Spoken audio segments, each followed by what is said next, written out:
look, we finna get straight to the fucking point. This is my notes.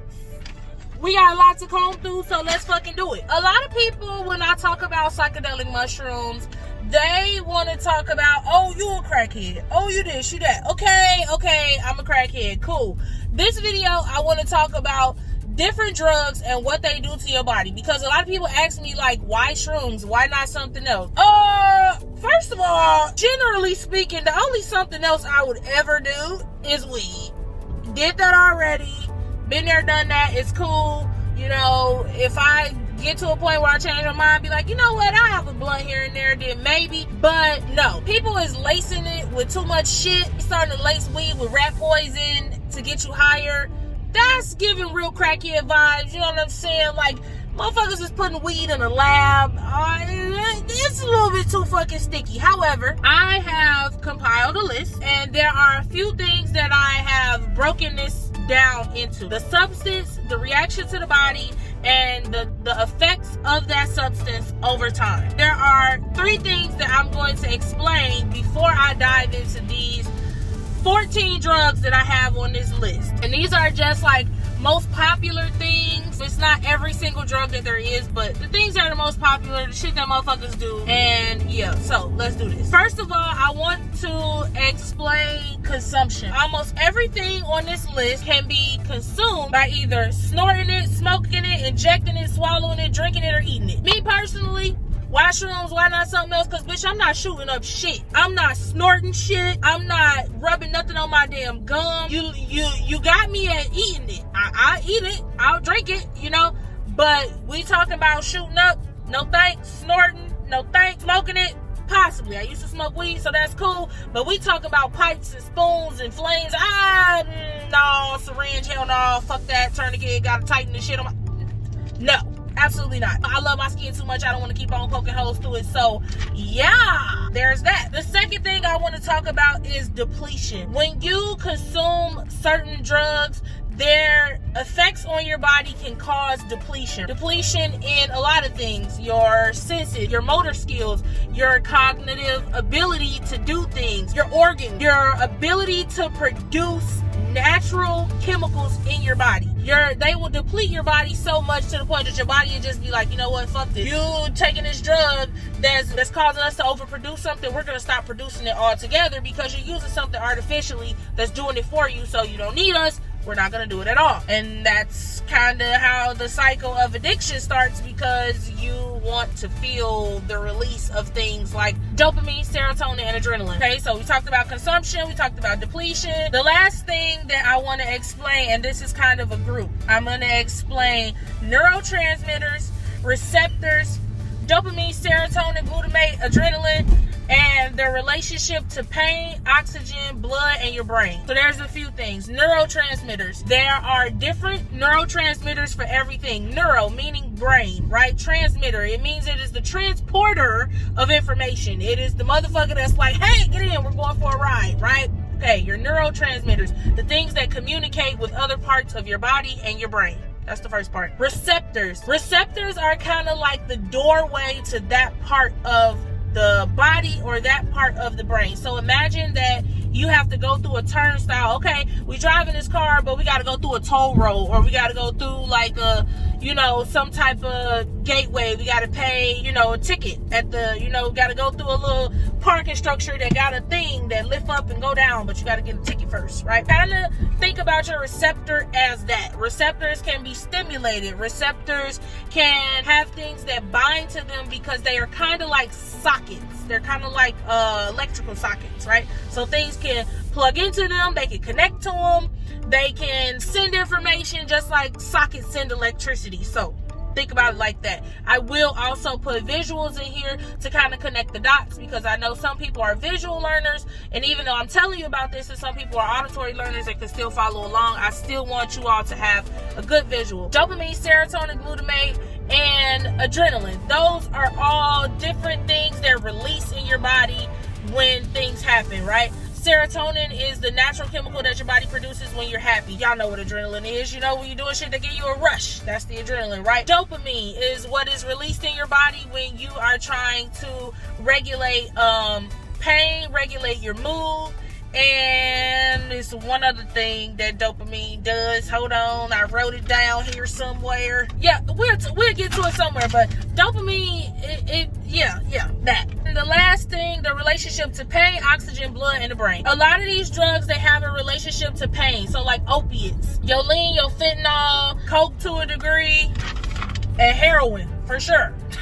Oxygen. So some of these substances, they have a common thing where they affect your respiratory system because they either slow down your breathing or they cause your oxygen in your body, your oxygen levels in your body to decrease. Blood. So I feel real smart explaining all of this. But blood, I put blood on here because when you are consuming a substance intravenously, meaning that you're shooting up or you put it in your veins, your blood is also helping push that substance through your system. Keep that in mind. And then your brain, right? The way that your brain reacts as far as neurotransmitters, as far as what's released in your body, as far as what's depleted in your body, as far as your nervous system, as far as the damage that can happen to not only certain cortexes and lobes of your brain, but also what can happen to your mental health, right?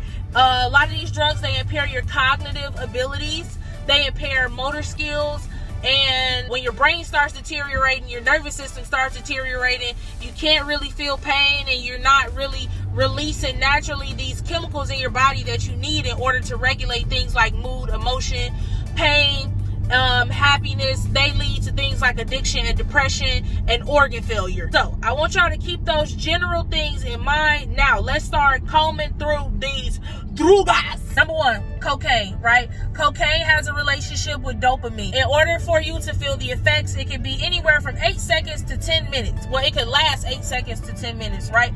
It depletes your dopamine, which is why people in a lot of communities who do coke, that's why they call it bumps, and that's why they keep doing it, because they hit it, it get them high, they feel the rush. Okay, the rush is there for 8 seconds to 10 minutes roughly. It could vary per person, it could be longer, it could be shorter, but that would be the reason why they continue to do it, because they want to keep feeling that rush. I also know that a lot of people who do coke, they do it because it levels them out. I feel like I've heard a lot of people say, like, it don't matter how fucked up I am, if I do a bump of coke, it's gonna level me out and I'm gonna be completely functional. I'm gonna be good. I can get home, I can drive home, I'm gonna be all right. You know what I'm saying? I'll come down later. It makes people feel energized and alert. It is a dopamine transporter. So when you do coke, your dopamine transporter is blocked and it's not responding, right? And that is what leads to addiction. Here's a visual for what that block transmitter looks like. Pause if necessary. So with coke, over time, your risks or the effects of it is heart attacks, stroke, smell loss, and membrane damage. Membrane damage comes from people who snort it. Think about it like this. You have a grainy substance because it's a powder, or it could be very much so gritty. You're snorting that, which means that when you do that, you're scratching the membranes in your nose, and that is damaging not only your membranes, but your sensors, right? So there are sensitive parts of the body that membrane functionality is very critical. Your genitals have membranes that are very sensitive. They absorb things very well. It's the same with your inner lip here, this material, your nose as well. I really want to say it's your eyes, I'm not 100% sure, but your nose, your lip, inner lips, and your genitals, your gums for sure. Heart attack, strokes, smell loss, and membrane damage. Okay, moving on. Number 2, Molly. And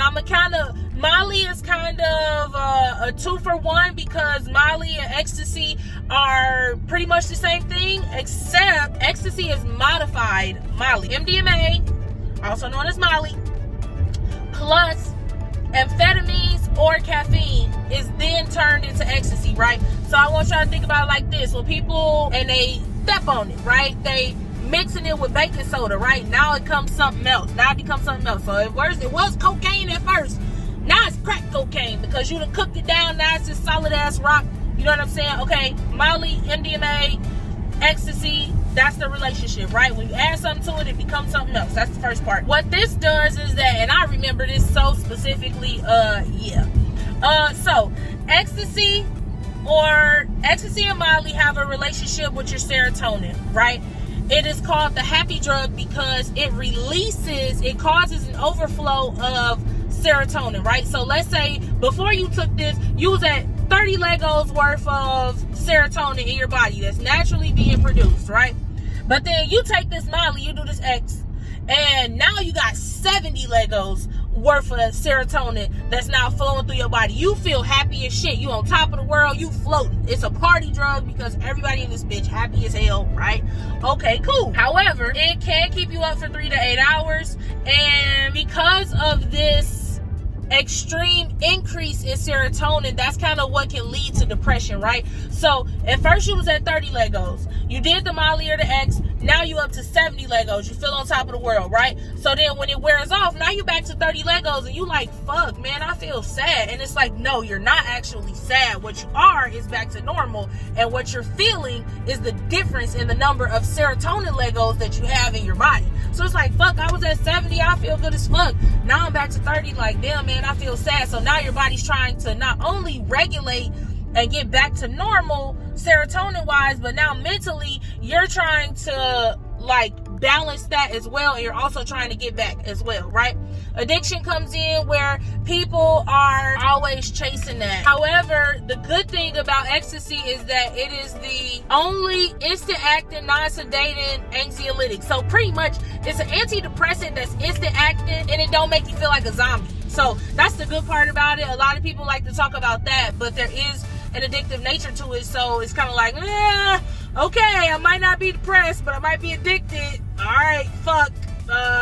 And then also too, with overusing it, now your body's continuously producing all this serotonin, and that could lead to depletion as well. Remember, I talked about that earlier, so keep that in mind too. Also too, when it comes to Molly and ecstasy, there is a tiredness that a lot of people feel when they come down, and it is normal for people to crash. So if for those of y'all who never did Molly or ecstasy before, I never did it before either. However, I have done hella energy drinks in college trying to stay up writing papers and shit, and it's kind of like that same feeling, like your body just up, and then when that shit finally wear off, your body like, bitch, we through. I don't know what plans you got, but we up out of here. It's pretty much the same thing. This sun is killing me. We need a little bit of balance in this motherfucker. I feel like I could go bigger. I could go darker. Ooh, child. Oh, yeah, that's way better, baby. Way better. The next one on the list is Percocets. They increase dopamine. It's similar to heroin and morphine. However, what Perkies do is that they depress your central nervous system. It modifies the brain's opiate receptors, and it changes the way the brain receives pain. This sounds real similar to fentanyl, but it's not. It's a pill. A lot of people take them and make them feel relaxed. People mostly get prescribed Percocets for like dental work and surgeries and shit like that. But yeah, no. Absolutely the fuck not. Oh wait, I skipped. Okay, your long-term effects, or your effects that you can expect over time when it comes to Molly and ecstasy, are the following: brain damage and the destroying of the endings of your brain cells.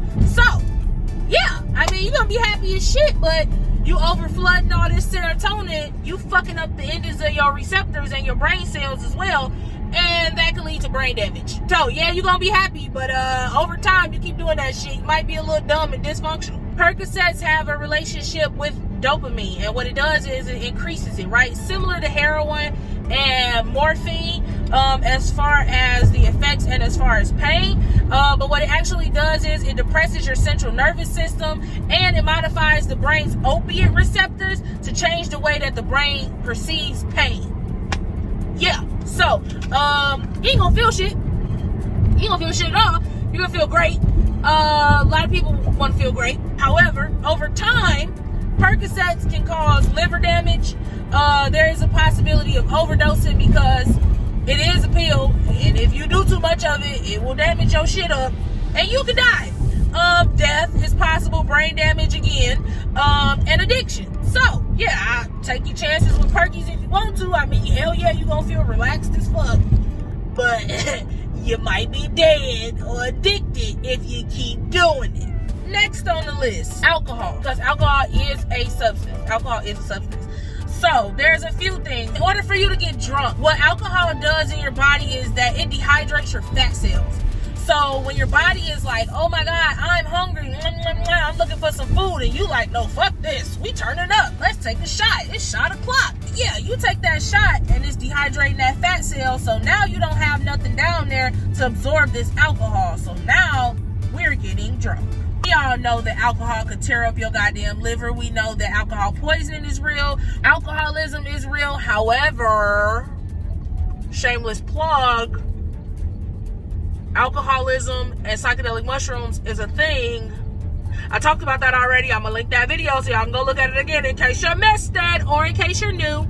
I did talk about that as well. Alcohol, what it does is it slows the information and processing flow in your brain. Okay, so when you drink and you get drunk, right, what happens is that you start to feel less, you start to notice less, you perceive less, you remember less. And also what it does is it inhibits your ability to organize and differentiate. Moving along, number 5, lean, aka scissor, aka promethazine and codeine. Get a Jolly Rancher and some Sprite, aka purple drink.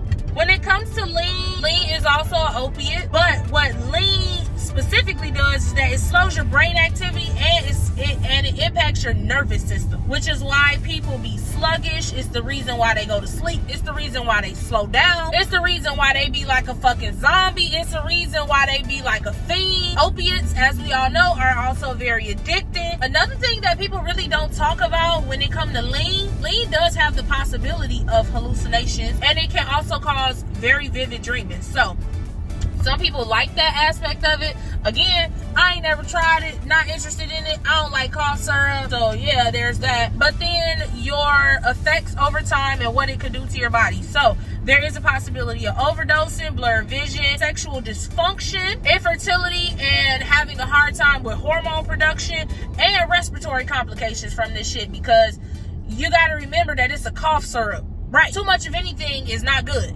So with that being said, yeah, next on the list, shroom. Yay, my favorite. What it does to your body, it can create new connections in your mind. It suppresses blood flow from one portion of the brain so that other parts of the brain can flourish. It allows the brain to rearrange itself. It affects the emotional cortex, and it chemically activates other parts of your mind.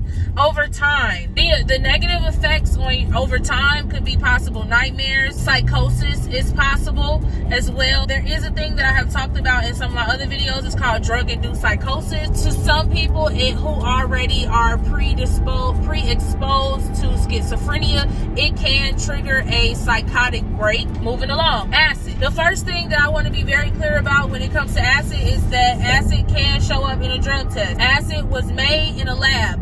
There's a scientist named Albert Hoffman. He was trying to make heart medication, and acid is 1/100,000th of a gram. That is how strong it is. That's the first part. The second part is that acid stimulates 3 receptors in your mind. Acid has a relationship with dopamine, adrenaline, and glutamate. It also stimulates your serotonin receptor at an unexpected angle, and what it does is it traps it. When your body absorbs acid, it takes a long time for it to break down, and the amount of time that it's breaking down is the equivalent of the time that you're high. So the entire time that you're high on acid, that is the amount of time that is taking your body to break it down. But what it does is it decreases blood flow to parts of the brain. So very similar to what psilocybin and psychedelic mushrooms do to the brain as well. Acid is also a stimulus. Acid also stimulates the visual cortex of the brain. Different cortexes in your brain are responsible for different things. Acid, your visual cortex, boom, put them together. Now, the good thing about this is that if you know the story of Albert Hoffman, you know that Albert Hoffman did acid every day of the rest of his life. After the first day that he did it on accident, and he did not overdose on it, he never died from it, he tripped the rest of his life. The effects over time, there's a decrease in anxiety, there is restrictive brain function, and it's non-addictive. You can't get addicted to acid. You also can't get addicted to psychedelic mushrooms. It has zero addictive properties to it. So there's that. Next on the list, pill. And to be honest with y'all, I kind of had a hard time with this. I didn't even write this shit down because the truth about pills, people who be popping pills, is that you don't really know what that pill is pressed with. I talked to a few people who who pop pills, and to be honest with you, them pills be a mixture of coke, meth, and whatever the fuck else is gonna turn people up. I want to say a little bit of ecstasy, but it's like a montage of shit. And more importantly, if you was to pop a pill and it went south and you go to the hospital and tell them, hey, I popped the pill, they not gonna know what medicine to give you to counteract whatever the fuck you took, because most pills that people pop that they get off of the street is like a fucking junk pill, what I like to call it. You know how people do like junk hairstyles with leftover hair that they got from a bunch of different hairstyles beforehand? Yeah, a lot of these pills are pressed with a lot of different shit, but I can guarantee you this, it's definitely cocaine in there. It's definitely some crack in there. It's definitely some meth. It's definitely some random substances or whatever. So yeah, good luck with that. Over time, what that does to your body, you don't even fucking know, because you don't even know what the hell you're taking. So all the substances that I listed that's mumbo jumboed up in there, just take all the side effects from that shit and just put it, yeah, all of that combined, everything, the whole list, put it over there. Okay, cool. Moving on. Methamphetamine, also known as speed. Okay, so meth has a relationship with dopamine. It causes dopamine to release. It takes about 5 minutes to kick in. You are going to crash. It is 100 times good and 100 times bad. People who love it, when it's good, it's real good. When it's bad, it's real fucking bad. Speed can also induce psychosis. I just told y'all about that. The chemical compound of methamphetamine is close to amphetamine for like ADHD and fucking narcolepsy, like the medications that they have for that. What meth does is that it blocks the transporter portals, so dopamine isn't recirculated. When you do this, dopamine is released. But imagine that the dopamine can't walk out the door to be able to float back in through the window, to walk back out through the door, to keep floating back through the window. Like there's no cycle, because what's happening is it's shutting the door. So that's the first part. Also too, what it does is that it causes an overstimulation of a lot of things. The effects of it are like super intense. Like people be high as fuck. Like people who be doing meth, y'all see how they be acting. It's because they are super overstimulated in a lot of ways, and then mentally their natural chemicals and the dopamine that needs to be released and recirculated back in, that's not happening. What also is going on is that their heart rate is being accelerated, and methamphetamine causes weight loss. With dopamine, there is what's called a reward circuit. This is kind of hard for me to explain, but I'm still trying to explain it anyway. Okay, think about it like this. Imagine that there is a larvae, and larvae have life cycles. So it may start out as a worm, and then it's going to be a bigger worm, and then it's going to hibernate, and then it's going to break out of that, and then it's going to shed skin, then it's going to grow wings, then it's going to fly, then it's going to die, and then a new larvae is going to be born, right? Imagine that's a life cycle. And kind of with your body, when it comes to like dopamine and serotonin and adrenaline, there's still a certain cycle that happens. The reward circuit that I'm getting at is that something in that circuit is being blocked. So you can't complete the life cycle, because when you introduce meth to your body, it's like, nope, we gonna take number 3 out of the steps. So yeah, bitch, good luck getting to 7, because yeah, fuck 3. That's kind of the best way that I can explain it from what I understand. If I'm wrong, please correct me in the comments or something. I want to be informed. I want everybody else to be informed the right way. But that's kind of how I'm understanding it. Now, over time, with methamphetamine addiction, damage to the receptors.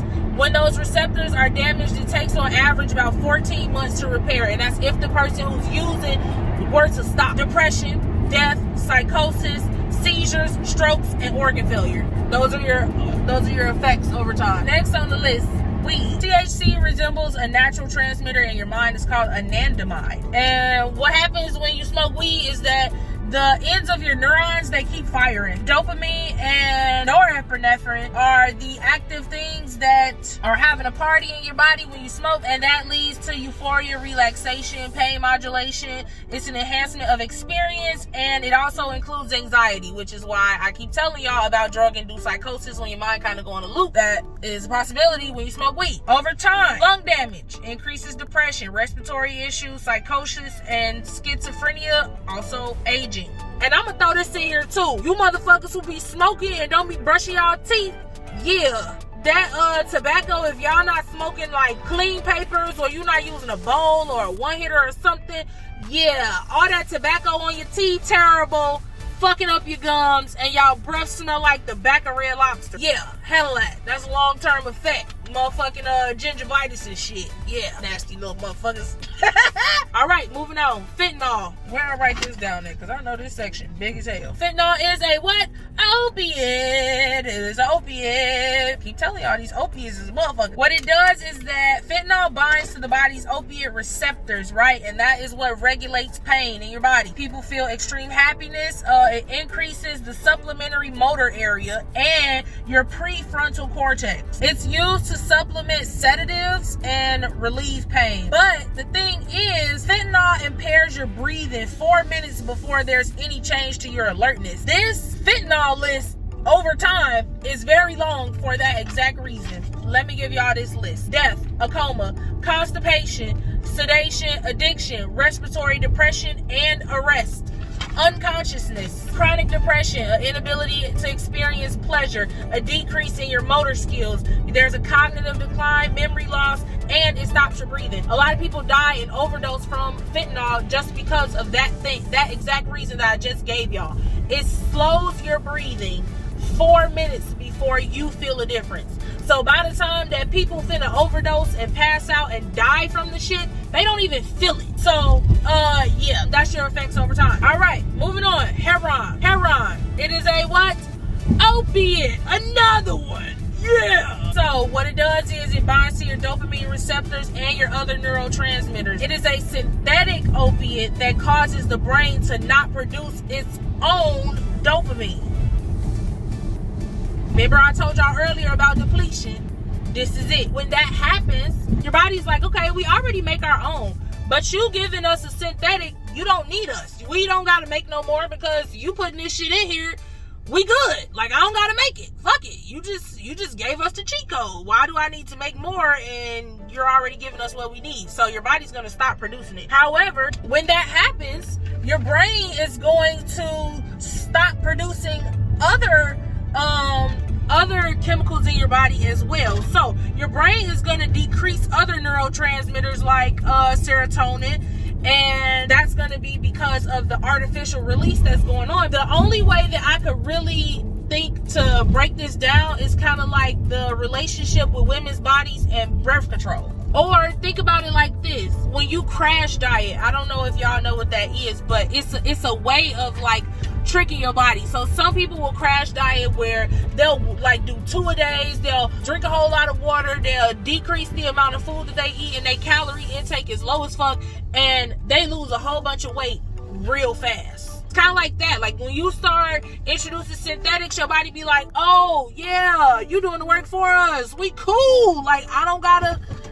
do nothing else. Bet, say less. Downsides to heroin: respiratory depression, collapsed veins, addiction, stroke, liver and kidney damage, lung infections, HIV and hepatitis if you're using needles, blood clots, and withdrawals. That's heroin.